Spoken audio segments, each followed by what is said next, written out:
Subscribe to The Honest Critique for current affairs, movie, book, and product reviews.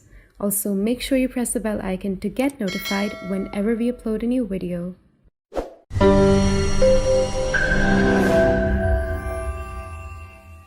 The views, information, or opinions expressed during the video series are solely those of the individuals and do not necessarily represent those of The Honest Critique and its employees.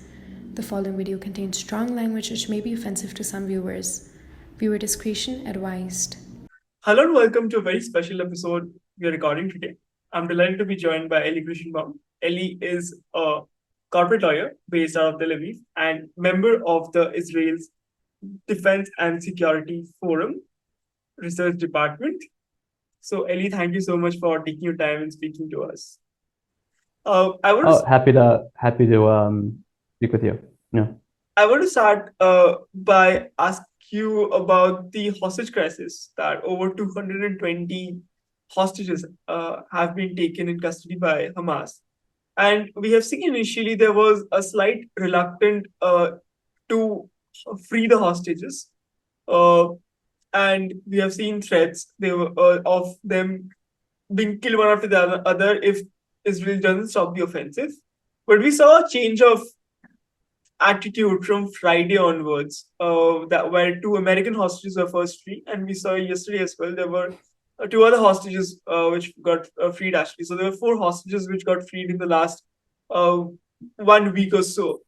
So what's this reason actually all of a sudden for freeing the hostages? Is it due to the international pressure or some form of mediation, or the Hamas knowing that it has no other way than to actually go ahead and free the hostages to buy in some time?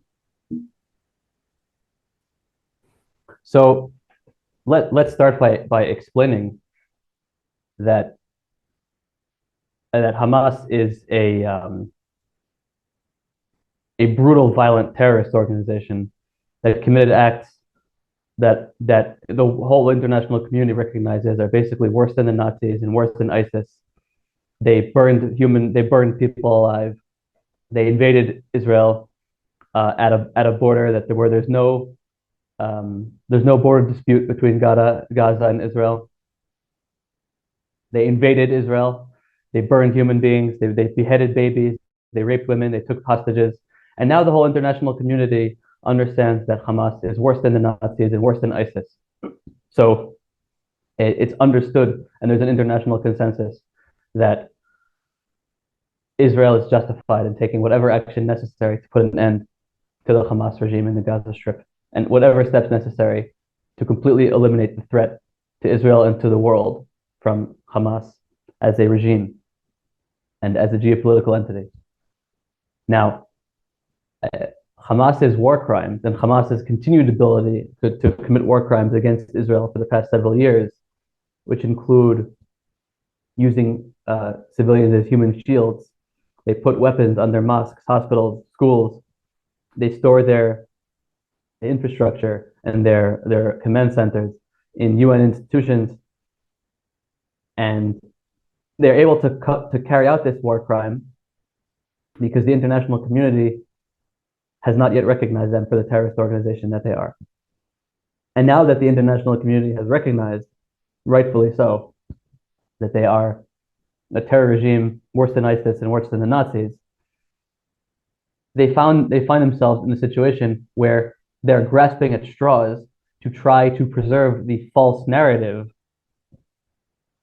that they are somehow freedom fighters, that they're somehow legitimate actors in a conflict that's complicated. And it's not a conflict that's complicated. It's a conflict between a peaceful democracy and a terror regime that's worse than ISIS and the Nazis. So in order to preserve the fairy tale, in order to preserve the facade that they're a legitimate international actor, they need to come up with ways to say, well, we're cooperating with the international community, we're a legitimate actor. And releasing a couple of hostages at a time is a way of preserving the perceived humanity in the eyes of the international community. And how the international community have reacted to the hostage crisis? It is, of course, by law, international law, that you cannot keep hostages. You have to return the hostages. So there has been a reluctancy in how the international community has reacted to this as well, and it's a late reaction. Of course, while we see Qatar actually mediating or saying that the Hamas mentioning that it's through Qatari mediation that we have released it.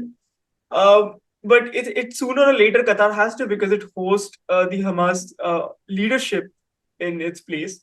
It funds some part of it to Hamas. So why hasn't the international community forced either Qatar or Hamas to actually hand over the uh, hostages before? I mean, it's kind of pretty late, actually. 17 days after the war, two more hostages have been released. Qatar, for the past several years, has played a dangerous game. They basically acted in bad faith towards the United States and its allies. They are designated, on the one hand, as a major non-NATO US ally, and the United States has army bases in Qatar. On the other hand, they fund the Muslim Brotherhood. They fund Hamas. They have propped up the Hamas regime in Gaza. They host Ismail Haniyeh and Khalid Mashal, the political heads of this Nazi ISIS organization.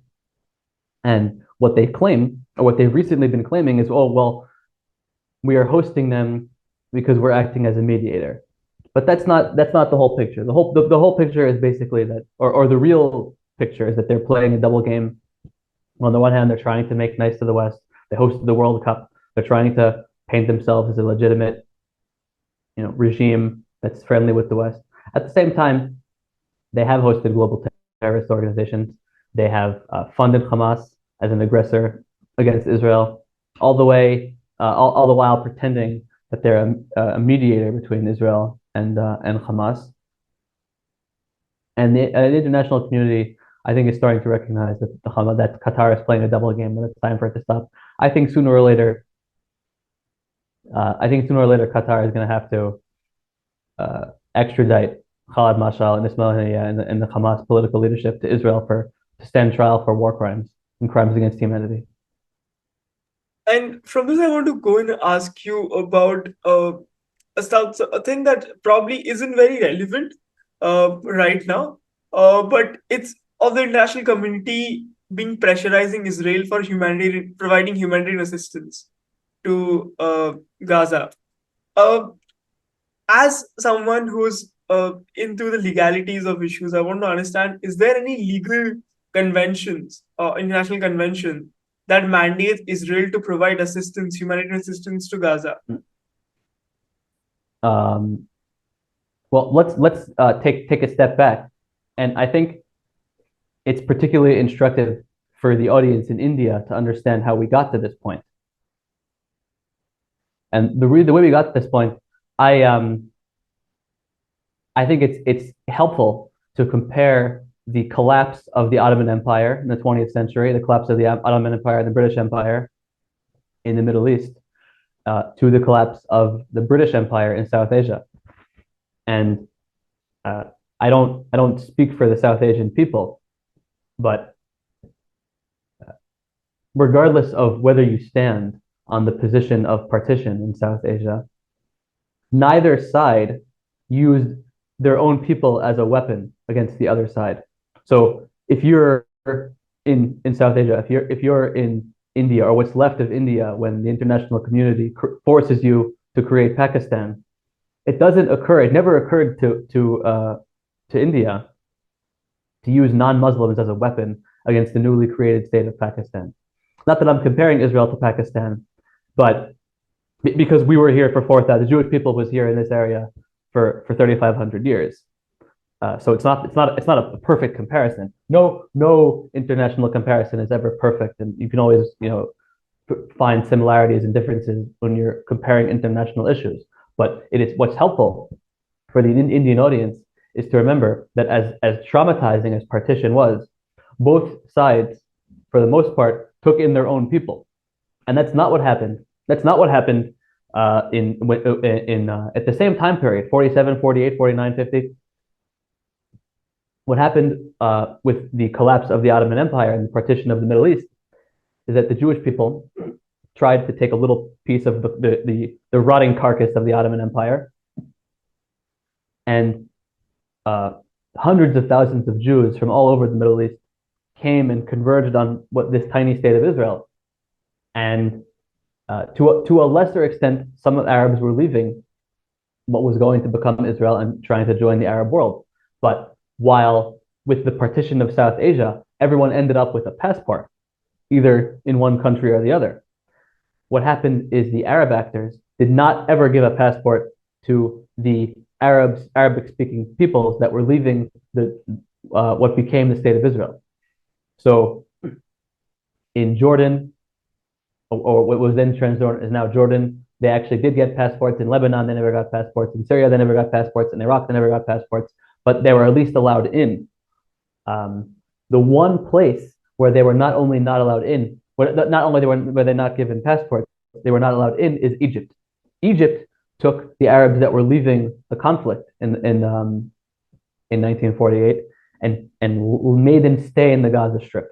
They didn't let them into Egypt. So if Lebanon let them in, they never give them passports, but they at least let them in. Jordan actually did give them passports. Egypt took the people that were leaving the conflict, the Arabic-speaking people, the Muslims that were leaving the conflict zone, and trapped them in the Gaza Strip, and they've been there for 75 years. So the first actor that's responsible for the human rights of these people for 75 years is Egypt. And it's a unique situation in international geopolitics. I'm not aware of any other side that allows members of its own ethnic group to remain in a particular place as a geopolitical weapon. That's the first point. Now, but to your point, as things are right now, there are 2 points about the aid going in the American book on warfare that's taught in West Point makes it completely clear that withholding infrastructure, withholding supplies to a population is a legitimate form of warfare when the purpose is to tire out and starve the combatants. And it makes it clear that if harm to the civilian population is incidental to a legitimate military goal, which in this case it's clearly a legitimate military goal, to starve Hamas terrorists, then it's illegal under international law. The second point, and I think is applicable to the international community and the way aid is being sent in to the Gaza Strip or attempted, the international community, certain actors are trying to land aid in northeastern Egypt, in the Sinai Peninsula, in the El Arish airport, and send that aid into the Gaza Strip. That's actually illegal.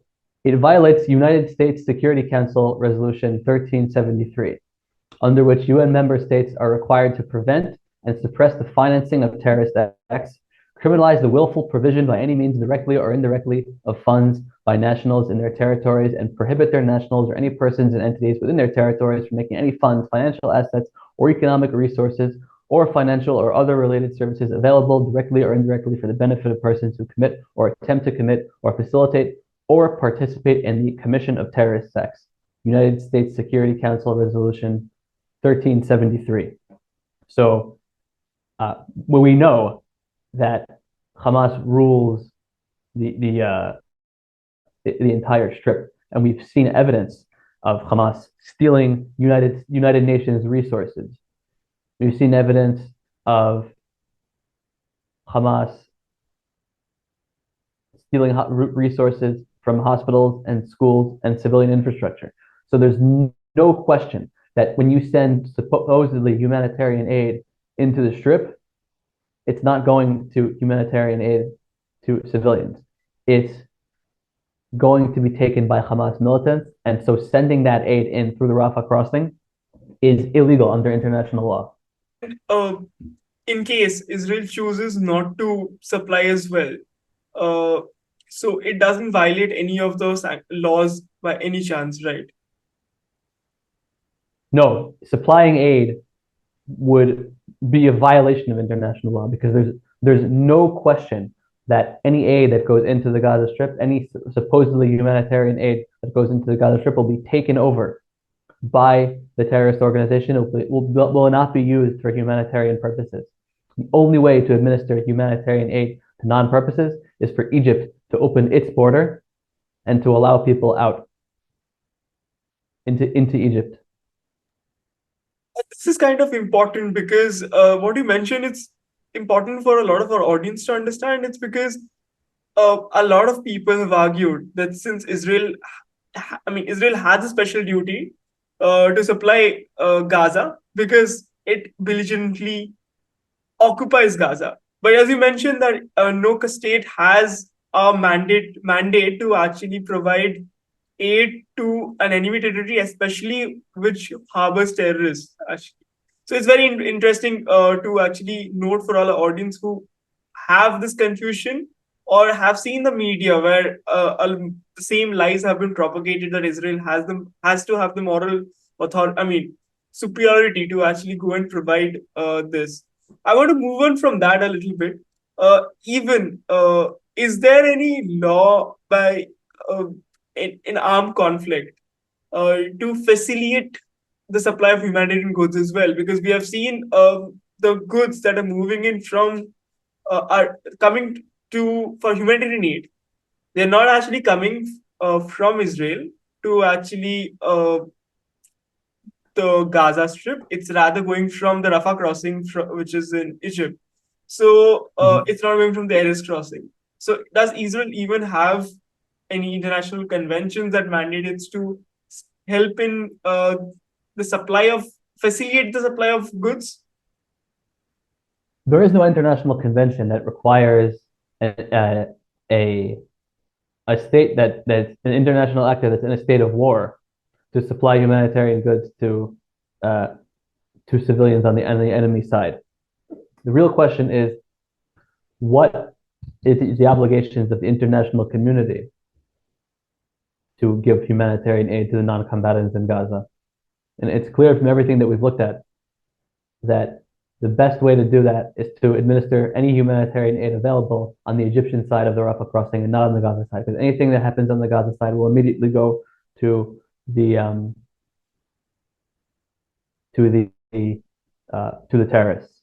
I want to touch on, for example,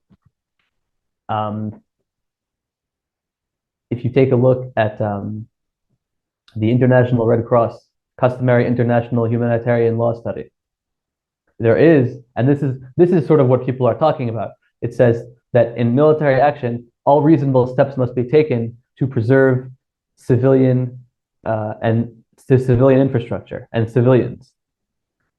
But, and this is a big however, when civilian infrastructure is also being used as military infrastructure, it becomes a military target under international law. So when Hamas is committing the war crime, it's a double war crime of shooting rockets at Israeli civilians from inside a mosque.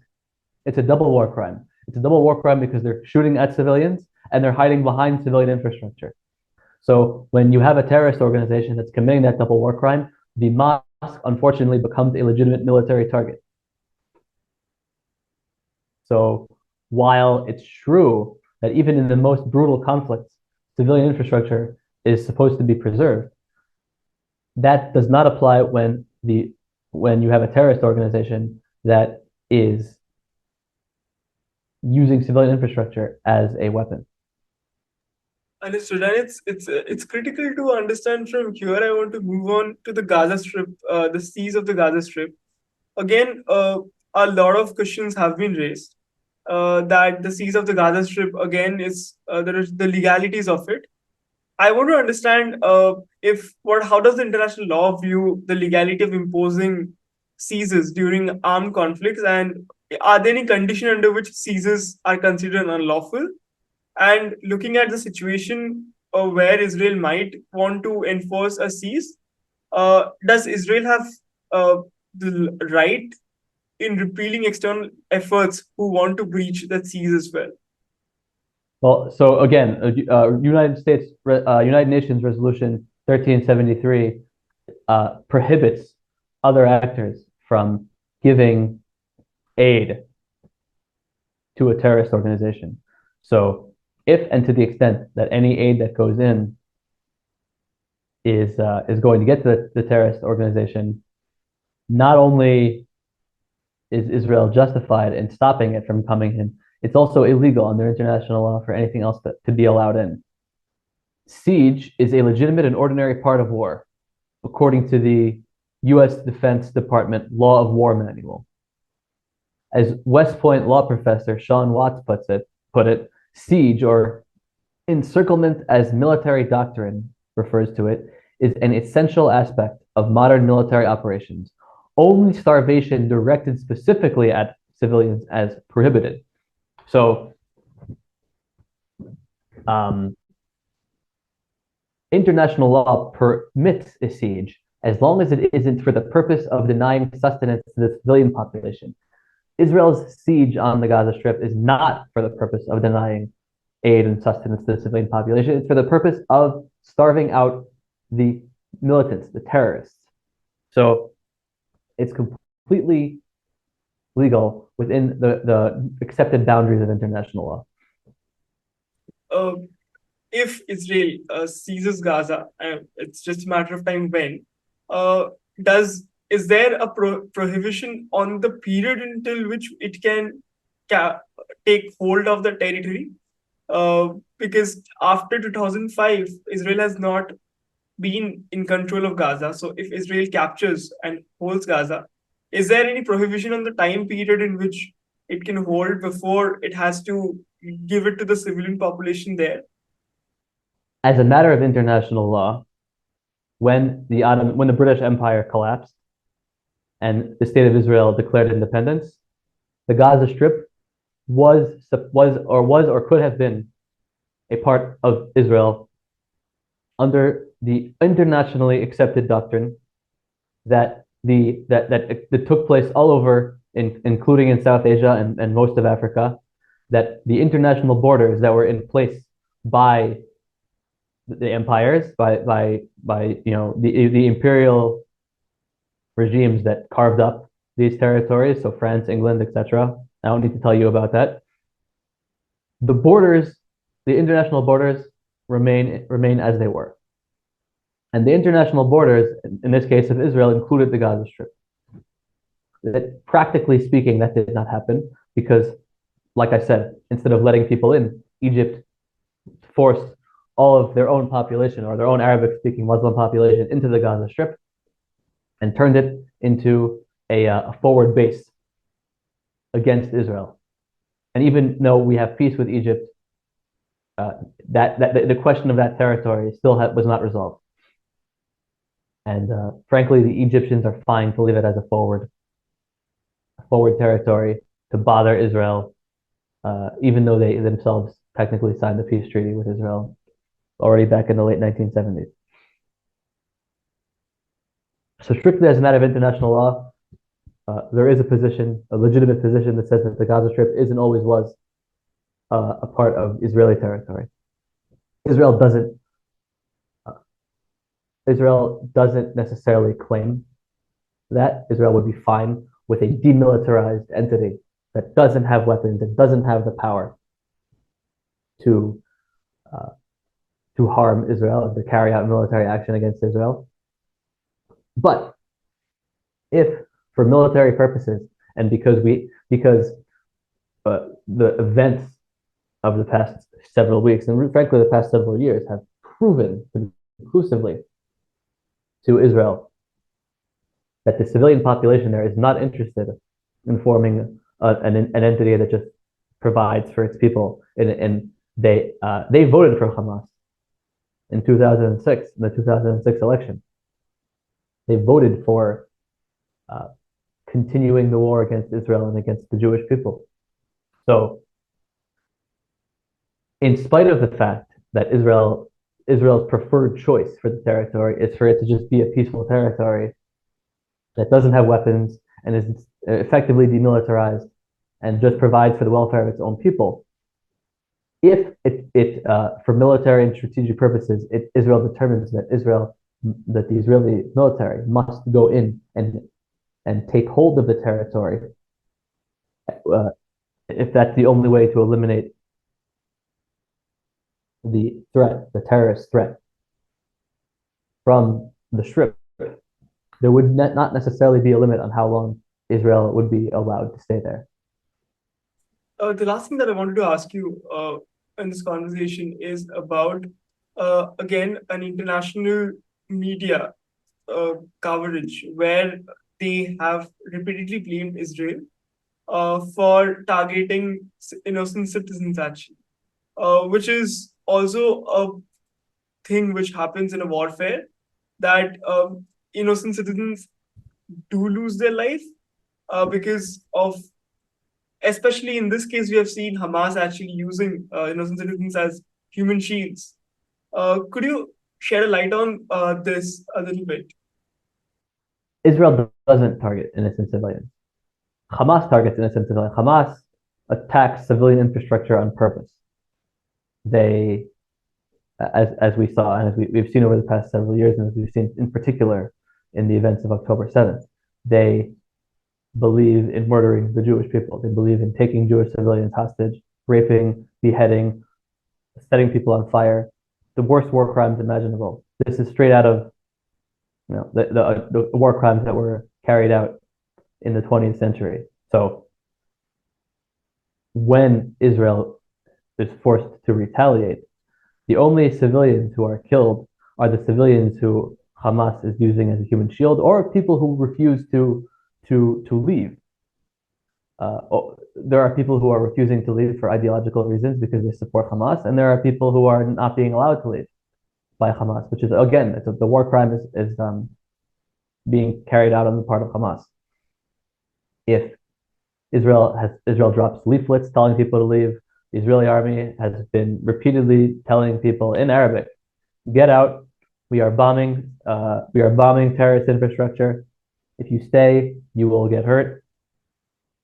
And many people in the Gaza Strip have listened to that warning and have been able to get out and have chosen to pack their things and move out of the conflict zone.